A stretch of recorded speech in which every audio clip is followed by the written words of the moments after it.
Welcome once again to the Rashi Nosh. I'm Pastor Matt. I'm Kara. We are glad to be back this week with you as we're in Parasha Toldot. This is a word that means generations. And in this Torah portion, we have the birth of some twins. We have Jacob and Esau. And we see that the two are very different.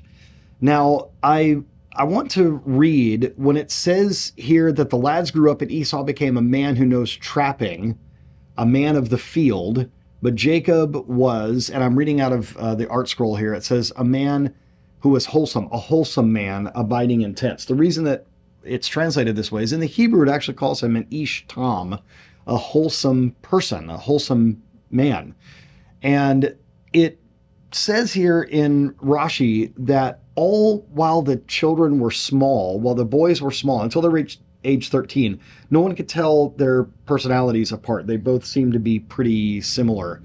But after they turned 13, Jacob became someone who studied the Torah, and Esau became someone who went after idolatry, and specifically to trap people, not just a trapper like a hunter, like he trapped animals, but he liked to trap people with his words. And specifically, Rashi brings up this point where it says that Isaac loved Esau, for trapping was in his mouth, but Rebekah loved Jacob. Now, when it says trapping was in his mouth, Rashi says that that means he knew how to ensnare and to deceive his father with his mouth. Like he would ask things like, "Father, how do we tithe salt and straw?" And his father would be under the impression that Esau was meticulous about the fulfillment of commandments. When really what was going on is Jacob is the one that is called a man who dwells in tents. And it doesn't mean that he stayed around the house, that he was in his own tent, but rather Rashi points out that he was in the tents of Shem and Eber, studying the things of God, how to sacrifice to God and how to tithe different things and do this kind of thing. So the one who really has the reputation of being kind of a deceiver is one who was really trying to do what was right. And the one that, at least as I was growing up, was sort of made to feel like Esau is the one that we want to try to emulate as men. He's an outdoors type person and he's a hunter, and Jacob was kind of the person who he didn't really do those things that were more typically more manly or more masculine. And that's really not what's going on here at all. So it's interesting that we can't always judge a book by its cover. And I think it's good for us to point out that Esau is the kind of person that wants to make it seem like he's doing what is right, but he wasn't. And the reason that I want to bring this up is I think I always come back to not only us in ministry, but just us as parents.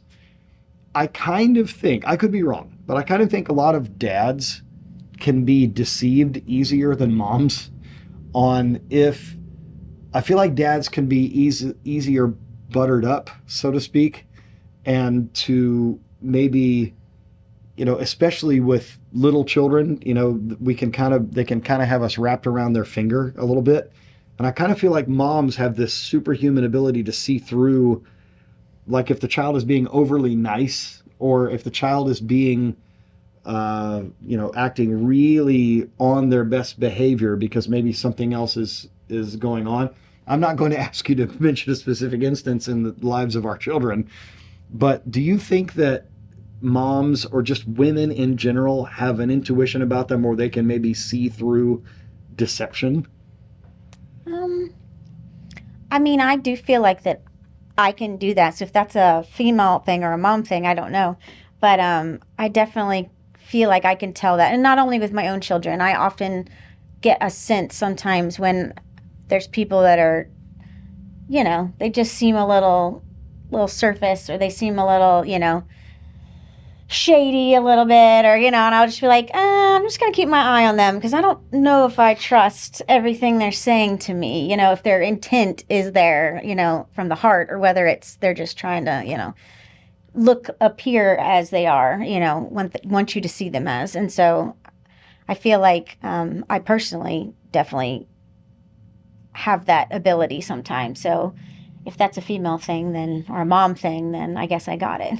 It might also just be a wife thing. Maybe. I am not afraid to admit that there has been more than one occasion where someone was saying something to me and you would caution me and say, listen, be careful of this person. I don't think they're being honest, or I don't think they're genuine, or whatever, where I might have really been taken advantage of. And I think that's something, and maybe you're right. I don't know if specifically that is a female thing or a wife thing or a mom thing. It's definitely a you thing in our relationship.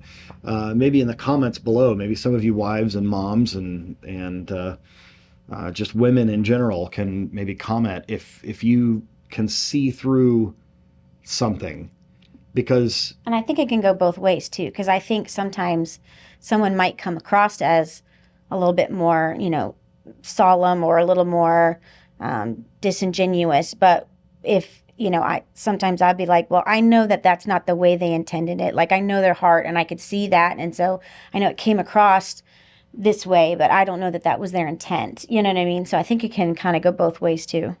I think Jacob sometimes gets the bad rap because, he dresses up like Esau. He puts the hairy garments on and, wears the clothing so he smells like the outdoors and all this stuff, when all the while, according to the Hebrew, it's Esau that's also being very deceptive, that's trying to make his father feel like he's very righteous. And I think we probably need to point out, it was always prophesied that the older would serve the younger.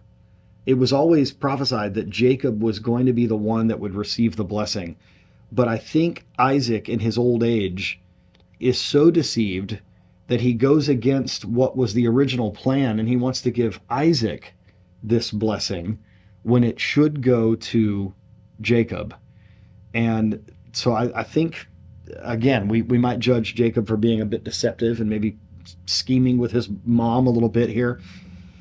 But Esau has got this deceptive nature as well. And from the Jewish tradition, we learned that he's a murderous person. And Rashi even brings up in this week's Torah portion that the reason that Jacob is eating this lentil stew is it's a mourner's dish, that Abraham has died. And Rashi says that he allowed Abraham to die before Esau got so evil that it would have discouraged Abraham. And I think that's a beautiful thought of sometimes not having to see, your child or grandchild or someone that you love, to not have to see them go off into some evil is probably a blessing. So what about you? Have you ever been deceived? Has someone ever really fooled you? You thought they were a really righteous person. You thought they were really trying to do what was right in the eyes of God, but you were deceived. You were taken advantage of. It's terrible when things like this happen, but we need to ask that the Holy Spirit give us a spirit of discernment to be able to not be taken advantage of. We hope this has been a blessing to you, and maybe a hard lesson learned in your own life as you try not to be deceived and to follow what God wants you to do and to be perceptive. So we'll pray for that for you. Shalom.